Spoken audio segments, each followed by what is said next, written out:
So where did it morph to now? Like, what are you doing now? Like, so you were doing these sorts of, it was serendipitous in terms of timing. Yeah. You've had this crazy journey from snowboarding to now you're the gatekeeper to push loans to help these young sort of entrepreneurs get started. Yeah. You now get in the world of lending. What happens next?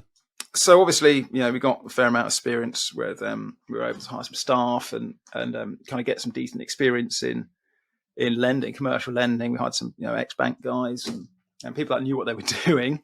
So we were able to kind of start looking at how we worked with how we could work with other lenders. So obviously we got when the FCA started up, we got our FCA regulation, which allowed us then to kind of go out to the market and start speaking with other lenders. So now we kind of fast forward today, we have between 70 and 100. So there are a lot of lenders out there that no one's ever heard of. Loads of small kind of unknown lenders that kind of work in the background.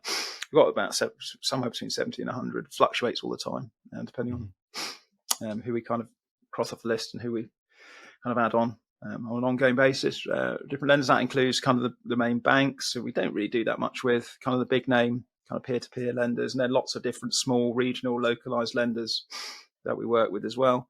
And the idea is that people come to us, they're bit, because the done thing, I suppose, historically is you need a business loan. You don't know much about the financial markets and all that kind of stuff. You just go to your bank, don't you? Say, can I have a business loan? The bank says, no.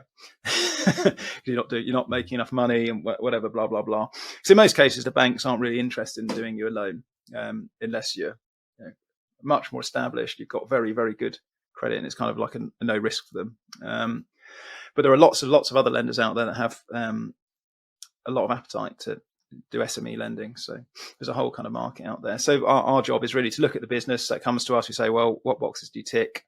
And we can kind of look at their specific kind of risk.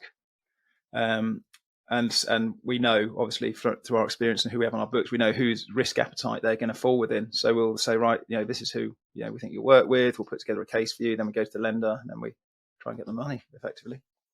So you're sort of helping filter out you're helping to smooth the process of trying to find the lender to the exactly that. So we're basically we're a middleman effectively. So right. I mean, it's smoothing the process, but it's also the fact that there's another two elements really. One, a lot of these lenders don't work direct with people; they only work through brokers. And two, that there's just there's so much choice out there.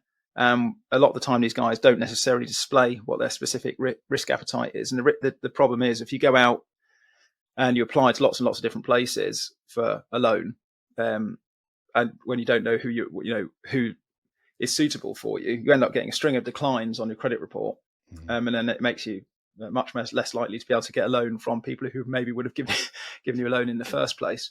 So we're kind of acting as kind of almost like a guide into like, well, who actually do you have realistic prospects of getting a business loan from as well.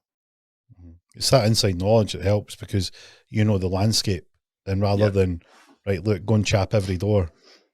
People don't maybe necessarily understand this when you're saying there's a mark goes on your credit file. If you go to the wrong lenders and they do a credit check, it looks, the more that you add in a short period of time, looks as if you're desperate. So that then puts off other lenders. So if you go to the first batch of lenders who are never ever going to look at this and it isn't in their wheelhouse, then you're just going to rack up all these checks that you, on a loan that you would have never got from them in the first place, and it will put you off the people that possibly would have considered you. That's exactly right, yeah. And that's kind of what we try to stop people doing.